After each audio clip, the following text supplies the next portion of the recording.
अस्सलाम वालेकुम। मैं सुफीज़ा इस्लाम और मेरे पास ये तज़किरतुल औलिया की किताब है। इस किताब में मैं जो आज आपको पढ़ कर सुनाऊंगी उसका टॉपिक है हज़रत फ़ुज़ैल बिन अयाज़ रहमतुल्लाह अलैह के हालात व मनाक़िब। औज़ु बिल्लाहि मिनश शैतानिर रजीम, बिस्मिल्लाहिर रहमानिर रहीम। तारुफ़, आपका शुमार न सिर्फ अहले तक़वा और अहले वरा में होता है बल्कि आप मशाइखीन के मुक़्तदा राह तरीक़त के हादिए विलायत व हिदायत के महर मुनव्वर और करामत व रियाजत के एतबार से अपने दौर के शेख कामिल थे। आपके हम असर आपको सादिक व मुक़्तदा तसव्वुर करते थे। आप इब्तदाई दौर में टाट का लिबास, ऊनी टोपी और गले में तस्बीह डाले सहरा बसहरा लूट मार किया करते थे। कज़्ज़ाकों डाकुओं के सरगना सरदार थे। गारतगरी का पूरा माल तकसीम करके अपने लिए अपनी पसंदीदा शय रख लिया करते थे। उसके बावजूद जो न सिर्फ खुद पंजगाना नमाज के आदी थे बल्कि खुद्दाम और साथियों में नमाज न पढ़ता उसको खारिज अज जमाअत कर देते। अजीब वाक़ियात। एक मर्तबा एक काफिला इस जानिब से गुजर रहा था। उनमें से एक मालदार के पास बहुत रकम थी। चुनांचे उसने लुटेरों के खौफ से यह सोचकर कि अगर रकम ही बच जाए तो बहुत अच्छा है, सहरा में रकम दफन करने के लिए जगह की तलाश में निकला तो वहाँ एक बुजुर्ग को मुसल्ला बिछाए तस्बीह पढ़ते देख कर मुतमईन हो गया। वह रकम बतौर अमानत के उन बुजुर्ग के पास रख कर जब काफिला में पहुंचा तो पूरा काफिला लुटेरों की नज़र हो चुका था। चुनांचे वह शख्स जब अपनी रकम की वापसी के लिए उन बुजुर्ग के पास गया तो देखा कि वह हजरत लुटेरों के साथ मिलकर गनीमत तकसीम कर रहे हैं। उस बेचारे ने इजहार तआस्सुफ करते हुए कहा कि मैंने अपने ही हाथों अपनी रकम एक कज़्ज़ाक डाकू के हवाले कर दी। लेकिन हजरत फ़ुज़ैल ने उसे अपने करीब बुलाकर पूछा कि यहाँ क्यों आए हो। उसने डरते डरते अर्ज किया कि अपनी रकम की वापसी के लिए। आपने फरमाया कि जिस जगह रख कर गए थे वहीं से उठा लो। जब वह अपनी रकम लेकर वापस हो गया तो वह आपके साथियों ने पूछा कि यह रकम बाहिमी तकसीम करने के बजाय आपने वापस क्यों कर दी। आपने फरमाया कि उसने मुझ पर एतमाद किया और मैं अल्लाह पर एतमाद करता हूँ। फिर चंद यौम बाद लुटेरों ने दूसरा काफिला लूट लिया जिसमें बहुत माल व मता हाथ आया। लेकिन अहले काफिला में से किसी ने पूछा कि क्या तुम्हारा कोई सरगना नहीं है। लुटेरों ने जवाब दिया कि है तो सही, लेकिन उस वक़्त वह लबे दरिया नमाज में मशगूल है। उस शख्स ने कहा कि यह वक्त तो किसी नमाज का नहीं। राहजनों ने कहा कि नफिल पढ़ रहा है। फिर उसने सवाल किया कि जब तुम खाना खाते हो तो क्या वह तुम्हारे हमराह नहीं खाता। उन्होंने जवाब दिया कि वह दिन में रोज़ा रखता है। उस शख्स ने फिर कहा कि यह तो रमज़ान का महीना नहीं है। डाकुओं ने कहा कि नफली रोज़े रखता है। यह हालात सुनकर वह शख्स हैरत ज़दा रह गया। हज़रत फ़ुज़ैल के पास जाकर अर्ज किया कि सौम व सलात के साथ रहज़नी का क्या ताल्लुक़ है। आपने पूछा क्या तूने कुरान पढ़ा है। उस शख्स ने जब इस बात से में जवाब दिया तो हज़रत फ़ुज़ैल ने यह आयत तिलावत की, व आखिरुन्ना तरफ़ु बेजुनूबिहिम खल्तु अमलन सालिहन, यानी दूसरों ने अपने गुनाहों का एतराफ़ करते हुए अमले सालेह को उसके साथ खल्त मल्त कर दिया। आपकी ज़ुबानी कुरानी आयत सुनकर वह शख्स महवे हैरत रह गया। रिवायत है कि आप बहुत बामुरवत व बाहिम्मत थे। जिस कारवां में कोई औरत होती या जिनके पास कलील मता होती उसको नहीं लूटते थे। जिसको लूटते उसके पास कुछ न कुछ माल व मता छोड़ देते। इब्तदाई दौर में आप एक औरत पर फरेफ्ता हो गए। अक्सर उसकी मोहब्बत में गिरिया व जारी करते रहते। न सिर्फ यह बल्कि लूटे हुए असासे में से अपना हिस्सा उस औरत के पास भेज देते और गाहे गाहे खुद भी उसके पास जाते रहते। सबक आमोज वाक़या। एक मर्तबा रात में कोई काफिला आकर ठहरा। उसमें एक शख्स यह आयत तिलावत कर रहा था, अलम यानि लिल्लज़ीन आमनु इन तख्शअ कुलूबुहुम लिज़िक्रिल्लाहि, यानी क्या अहले ईमान के लिए वह वक्त नहीं आया कि उनके दिल अल्लाह के जिक्र में से खौफ ज़दा हो जाए। उस आयत का फुज़ैल के कल्ब पर ऐसा असर हुआ जैसे किसी ने तीर मार दिया हो। आपने इज़हार तअस्सुफ़ करते हुए कहा कि यह गारतगरी का खेल कब तक जारी रहेगा। अब वह वक्त आ चुका है कि हम अल्लाह की राह में चल पड़े। यह कहकर जार व कतार रोते रहे। उसके बाद मशगूले रियाजत हो गए। एक ऐसे सहरा में जा निकले जहाँ कोई काफिला पड़ाव डाले हुए था। अहले काफिला में से कोई कह रहा था कि उस रास्ते में फुज़ैल डाके मारता है, लिहाजा हमें रास्ता तब्दील कर देना चाहिए। यह सुनकर आपने फरमाया कि अब कतअन बेखौफ हो जाओ, इसलिए कि मैंने राहजनी लूट मार से तौबा कर ली है। फिर उन तमाम लोगों से जिनको आपसे अजियतें पहुंची थी माफ़ी तलब कर ली, लेकिन एक यहूदी ने माफ़ करने से इनकार कर दिया। यह शर्त पेश की कि अगर तुम सामने वाली पहाड़ी को यहाँ से हटा दो तो मैं माफ़ कर दूंगा। चुनांचे आपने उसकी मिट्टी उठानी शुरू कर दी। इत्तफाक से एक दिन ऐसी आंधी आई कि वह पूरी पहाड़ी अपनी जगह से ख़त्म हो गई। यहूदी ने यह देखकर अपने कल्ब से आपकी मुआनदत ख़त्म कर दी। अर्ज किया कि मैंने अहद किया था कि जब तक तुम मेरा माल वापस नहीं करोगे मैं माफ़ नहीं करूँगा, लिहाजा उस वक़्त मेरे तकिया के नीचे अशरफियों की एक थैली रखी हुई है, वह आप उठाकर मुझे दे दे ताकि मेरी कसम का कफ़ारा हो जाए। चुनांचे वह थैली उठाकर आपने उसको दे दी। उसके बाद उसने एक शर्त पेश की कि पहले मुझे मुसलमान कर लो फिर माफ़ करूँगा। आपने कलमा पढ़ाकर उसको मुसलमान कर लिया। इस्लाम लाने के बाद उसने बताया कि मेरे मुसलमान होने की वजह यह है कि मैंने तौरात में पढ़ा था कि अगर सिद्दीक दिल से ताइब होने वाला खाक को हाथ लगा देता है तो वह सोना बन जाती है, लेकिन मुझे इस पर यकीन नहीं था। आज जबकि मेरी थैली में मिट्टी भरी हुई थी, आपने जब मुझको दी तो वाकई उसमें सोना निकला। मुझे मुकम्मल यकीन हो गया कि आपका मजहब सच्चा है। एक मर्तबा आपने किसी से गुजारिश की कि मैंने बहुत ज़राइम किए हैं, लिहाजा मुझे अमीर वक्त के पास ले चलो ताकि वह मुझ पर शरई हुदूद नाफिज करे। जब उसने अमीर वक्त के सामने आपको पेश कर दिया तो उसने इंतहाई ताज़ीम व तकरीम के साथ आपको वापस कर दिया।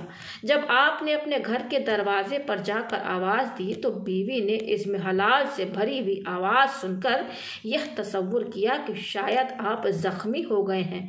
जब बीवी ने पूछा कि जख्म कहाँ आया है तो फरमाया कि आज मेरे कल्ब पर जख्म लगा है। फिर बीवी से कहा कि मैं सफ़र हज पर जाना चाहता हूँ, लिहाजा अगर तुम चाहो तो मैं तुमको तलाक दे दूँ, क्योंकि उस रास्ते में तुम्हें मेरे हमराह बड़ी बड़ी अजियतें झेलनी पड़ेंगी। लेकिन बीवी ने कहा कि मैं खादिमा बनकर तुम्हारे हमराह रहूँगी, क्योंकि मेरे लिए तुम्हारी फुरकत नाकाबिल बर्दाश्त है। चुनांचे आपने उन्हें भी शरीके सफ़र कर लिया और अल्लाह ताला ने रास्ते की तमाम मुश्किलात दूर फरमा दी। आपने मक्का मुअज़्ज़मा पहुंचकर काबतुल्लाह के मुजाविरत अख्तियार कर ली। मुद्दतों हज़रत इमाम अबू हनीफ़ा रहमतुल्लाह अलैह की खिदमत में रहकर इल्म हासिल किया। इबादत व रियाजत में मिराज कमाल तक रसाई हासिल की। अहले मक्का आपके गिर्द जमा रहते और आप अपने मवाविज़े हसना से उन्हें मुस्तफ़िज़ फरमाते रहते। दरियसना आपके कुछ अइज़्ज़ा बग़र से मुलाकात पहुँचे तो आपने उनसे मुलाकात नहीं की, लेकिन बेहद इसरार के बाद छत पर चढ़कर फरमाया कि अल्लाह तुम लोगों को अक्ल सलीम अता फरमाए ताकि किसी अच्छे काम में मशगूल हो जाओ। यह अल्फाज उन लोगों पर कुछ ऐसे मुअस्सिर हुआ कि उन पर गशी तारी हो गई और तमन्नाए मुलाकात लिए वतन वापस हो गए। बेनियाजी। एक रात हारून रशीद ने फजल बरमक्की को हुक्म दिया कि मुझे किसी दुर्वेश से मिलवा दो। चुनांचे वह हज़रत सुफियान की खिदमत में ले गया। दरवाजे पर दस्तक देने के बाद जब हज़रत सुफियान ने पूछा कि कौन है तो फजल ने जवाब दिया कि अमीरुल मोमिनीन हारून रशीद तशरीफ़ लाए हैं। सुफियान ने फरमाया कि काश मुझे पहले से इल्म होता तो मैं खुद इस्तकबाल के लिए हाजिर होता। यह जवाब सुनकर हारून रशीद ने फजल से कहा कि मैं जैसे दुर्वेश का मुतलाशी था उनमें वह औसाफ नहीं है, तुम मुझे यहाँ लेकर क्यों आए? फजल ने अर्ज किया कि आप जिस किस्म के बुजुर्ग की जुस्तजू में हैं वह औसाफ सिर्फ फुज़ैल बिन अयास में है। यह कहकर हारून को फुज़ैल बिन अयास के यहाँ ले गया।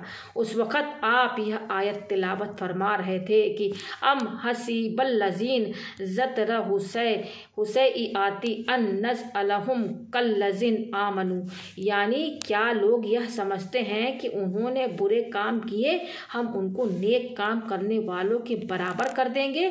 यह सुनकर हारून ने कहा कि उससे बड़ी नसीहत और क्या हो सकती है। फिर जब दरवाजे पर दस्तक देने के जवाब में हज़रत फुज़ैल ने पूछा कि कौन है, तो फुज़ैल बरमक्की ने कहा कि अमीरुल मोमिनीन तशरीफ़ लाए हैं। आपने अंदर ही से फरमाया कि उनका मेरे पास क्या काम और मुझे उनसे क्या वास्ता, मेरी मशगूलियत में आप लोग हैरान ना हो। लेकिन फजल ने कहा कि उलुल अम्र की इताअत फ़र्ज है। आपने फरमाया कि मुझे अजियत ना दो। फिर फजल ने कहा कि आप अंदर दाखिले की इजाज़त नहीं देते तो हम बिला इजाज़त दाखिल हो जाएंगे। आपने फरमाया मैं तो इजाज़त नहीं देता, वैसे बिला इजाज़त दाखिले में तुम मुख्तार हो। जब दोनों अंदर दाखिल हुए तो आपने शमा बुझा दी ताकि हारून की शक्ल नज़र न आए, लेकिन इत्तफाक से तारीकी में हारून का हाथ आपका दस्ते मुबारक पर पड़ गया तो आपने फरमाया कि कितना नर्म हाथ है, काश जहन्नम से निजात हासिल कर सके। यह फरमा कर नमाज में मशगूल हो गए।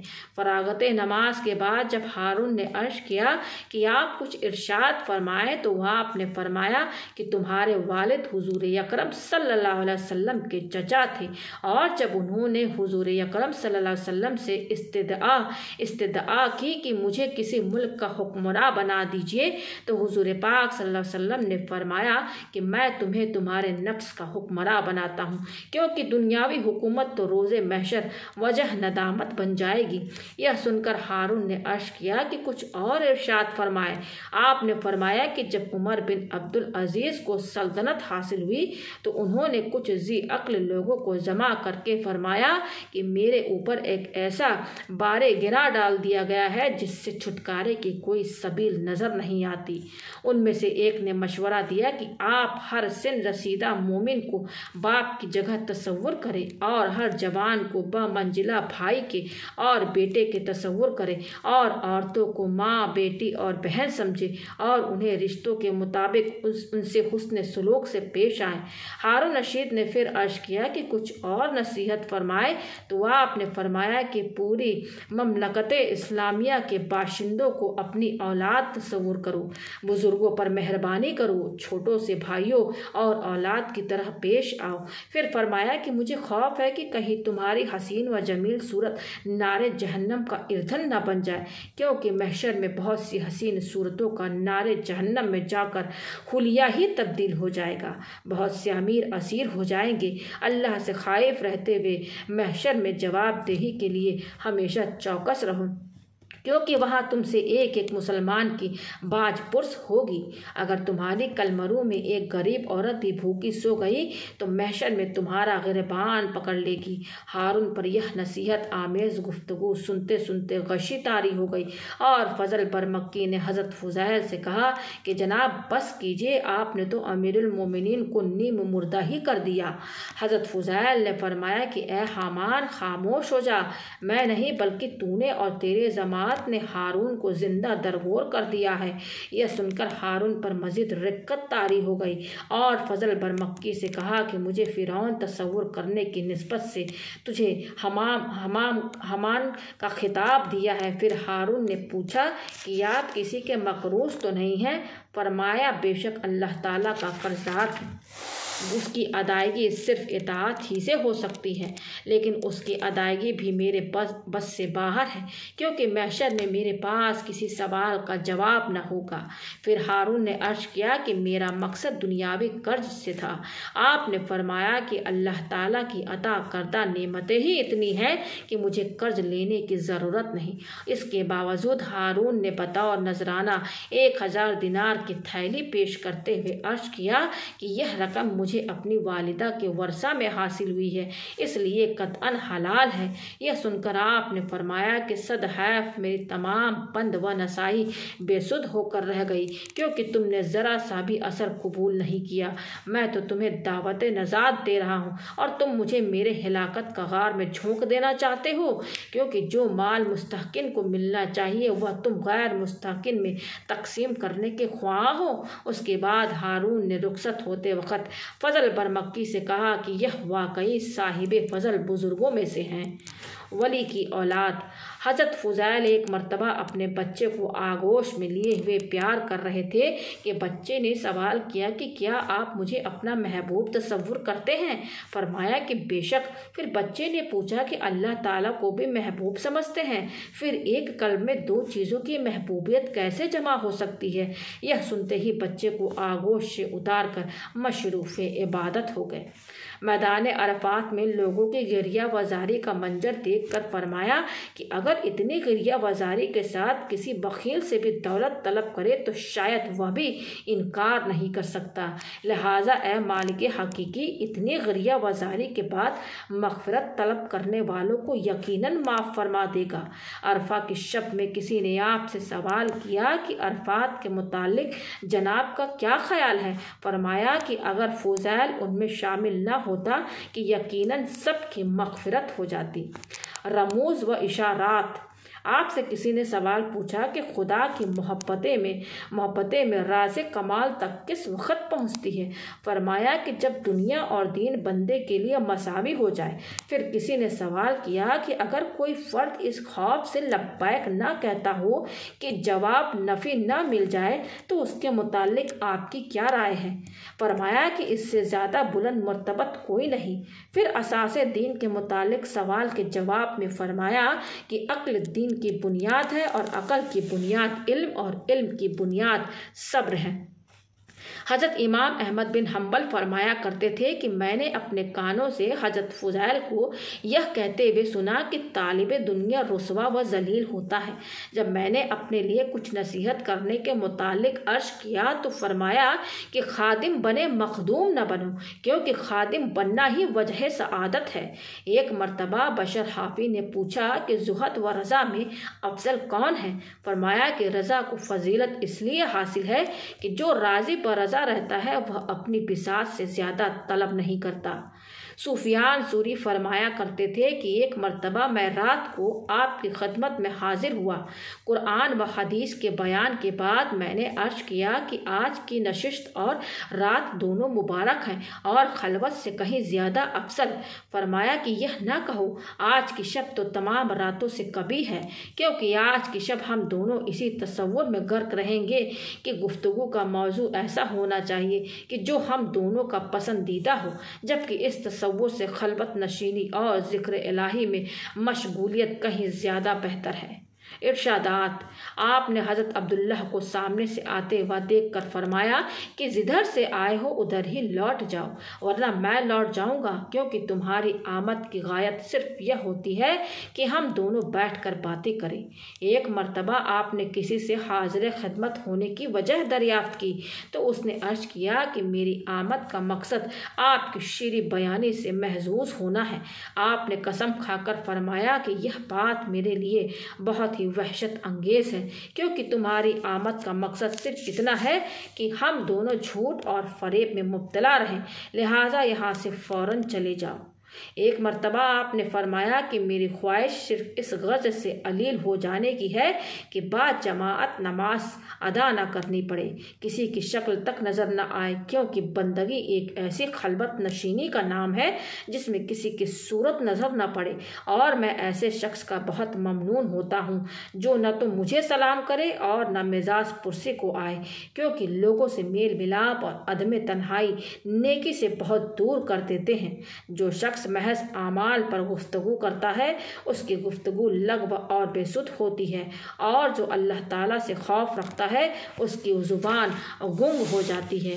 अल्लाह ताला दोस्त को गम और दुश्मन को ऐश अता करता है। फिर फरमाया कि जिस तरह जन्नत में रोना अजीब सी बात है, इसी तरह दुनिया में हंसना भी ताज्जुब अंगेज़ है, क्योंकि न तो जन्नत रोने की जगह है और न दुनिया हंसने की जगह। जिसका कल्ब खशियत इलाही से लबरेज होता है उससे हर शय खौफज़दा रहती है। फिर फरमाया कि बंदे के ज़ुहद की मकदार इसी कदर होती है जितना उसे आखिरत से लगाव होता है। फरमाया कि मैंने पूरी उम्मत मोहम्मदी में इब्न सिरीन से ज़्यादा बीम व रिज़ा के आलम में किसी को नहीं देखा। फिर फरमाया कि अगर दुनिया की हर लज्जत मेरे लिए जायज़ कर दी जाती, जब भी दुनिया से इतना नादिम रहता जितना लोग हराम व मरदूद शय से नादिम होते हैं। फिर फरमाया कि अल्लाह ने बुराइयों के मजमुआ को दुनिया का नाम दे दिया है और दुनिया से बरी उज़्ज़िम्मा होकर लौटना इतना ही मुश्किल है जितना दुनिया में आना आसान है। फिर फरमाया कि लोग दारुल अमराज में पागलों के मानंद तंग जगह में ज़िंदगी गुजार देते हैं। फिर फरमाया कि अगर आखिरत खाकी होती और दुनिया ज़रे खालिस, फिर भी दुनिया फ़ानी ही रहती। लोगों की ख्वाहिश बाकी होने के बावजूद आखिरत ही की जानिब होती, लेकिन दुनिया खाकी है और आखिरत ज़रे खालिस, फिर आखिरत की जानिब लोगों की तवज्जो नहीं होती। फिर फरमाया कि दुनिया में जब किसी को नेमतों से नवाजा जाता है तो आखिरत में उसके 100 हिस्से कम कर दिए जाते हैं, क्योंकि वहाँ तो सिर्फ वही मिलेगा जो दुनिया में कमाया है। लिहाजा यह इंसान के इख्तियार में है कि वह हिस्सा आखिरत में कमी कर ले या ज़्यादती। फिर फरमाया कि दुनिया में उम्दा लिबास और अच्छा खाने की आदत मत डालो, क्योंकि महशर में उन चीज़ों से महरूम कर दिए जाओगे। फिर फरमाया कि अल्लाह ताला का यह इरशाद है कि हम अंबियाए किराम में से किसी एक नबी से पहाड़ पर हम कलाम होंगे, चुनांचे कोहे तूर के अलावा तमाम पहाड़ फ़ख्र व तकब्बुर का शिकार हो गए। इसलिए अल्लाह ताला ने कोहे तूर पर हज़रत मूसा अलैहिस्सलाम से कलाम फरमाया, क्योंकि इज़्ज़े खुदा की पसंदीदा शय है। फिर फरमाया कि 3 चीज़ों का हुसूल नामुमकिन है, इसलिए उनकी जुस्तजू ना करो। अव्वल, ऐसा आलिम जो मुकम्मल तौर पर अपने इल्म पर अमल पैरा हो। 2, ऐसा आमिल जिसमें इखलास भी हो। सोम, वह भाई जो उयूब से पाक हो, क्योंकि जो फ़र्द अपने भाई का ज़ाहरी दोस्त और बातनी दुश्मन हो उस पर सदा खुदा की लानत रहती है, उसकी समाअत व बसारत सल्ब कर लिए जाने का खदशा रहता है। फिर फरमाया कि एक दौर वह भी था जब अमल को रिया तस्वुर किया जाता था, और एक दौर यह है कि बेअमली रिया में शामिल है। याद रखो कि दिखावे का अमल शिर्क में शामिल है। फिर फरमाया कि जाहिद व अहले मारिफत वही है जो मुक़द्दरात पर शाकिर व काने रहे, मुकम्मल खुदा शनास इबादत भी मुकम्मल करता है और किसी से इआनत का तालिब न हो, वह जवां मर्द है। फिर फरमाया कि मुतवक्किल वही है जो खुदा के सिवा न तो किसी से खाइफ हो और न किसी से उम्मीदें वाबस्ता करे, क्योंकि तवक्कुल खुदा पर शाकिर व काने रहने का नाम है। फिर फरमाया कि अगर लोग तुमसे सवाल करें कि क्या तुम खुदा के महबूब हो, तो कोई जवाब न दो और न अपनी महबूबियत का इनकार करो, वरना तुम्हें हल्काए इस्लाम से खारिज समझा जाएगा। अगर महबूबियत का दावा करोगे तो दरो कोई होगी, क्योंकि तुम्हारा कोई अमल खुदा के महबूबों जैसा नहीं है। फिर फरमाया कि जब हवाइज़ ज़रूरिया की वजह से ज़िक्र इलाही से महरूम हो जाता हूँ तो बेहद नदामत होती है। हालांकि 3 यौम के बाद रफ़्ए हाजत के जाता हूँ।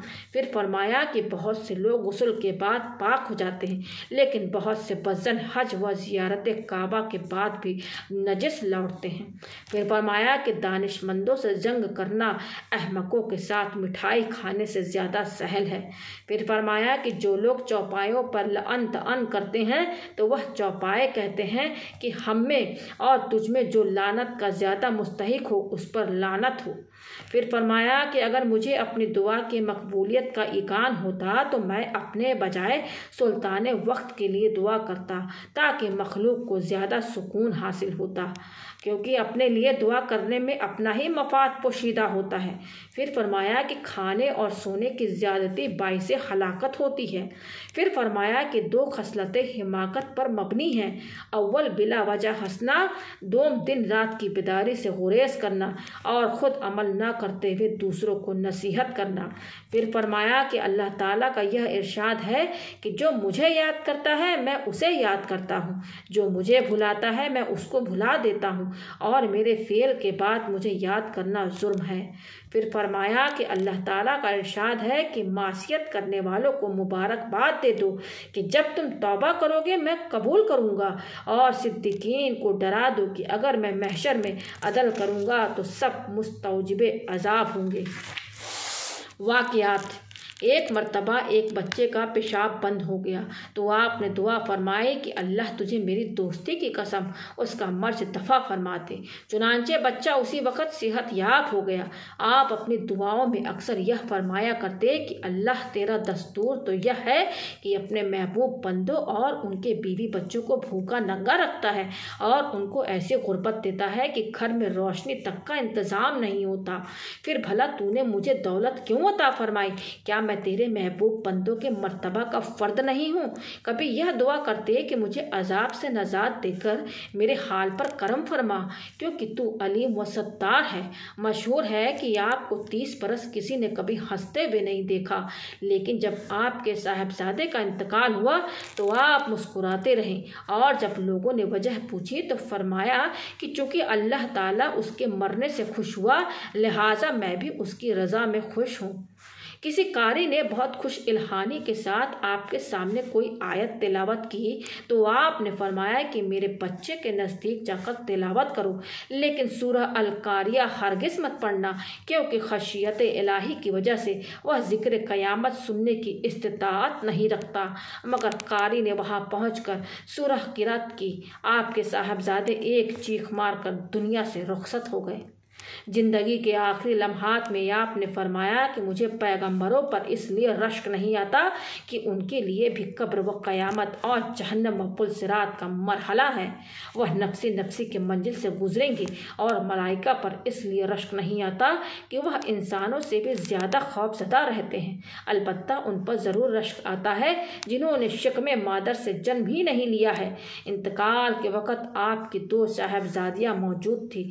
चुनांचे आपने अपने ज़ौजा मुहतरमा से फरमाया कि मेरे बाद उन दोनों को कोहे अबू कबीस पर ले जाकर अल्लाह ताला से अर्ज़ करना कि फ़ुज़ैल ने ज़िंदगी भर उन्हें परवरिश किया, और अब जबकि वह कब्र में जा चुका है तो यह दोनों तेरे सुपुर्द हैं। चुनांचे बीवी ने वसीयत पर अमल किया।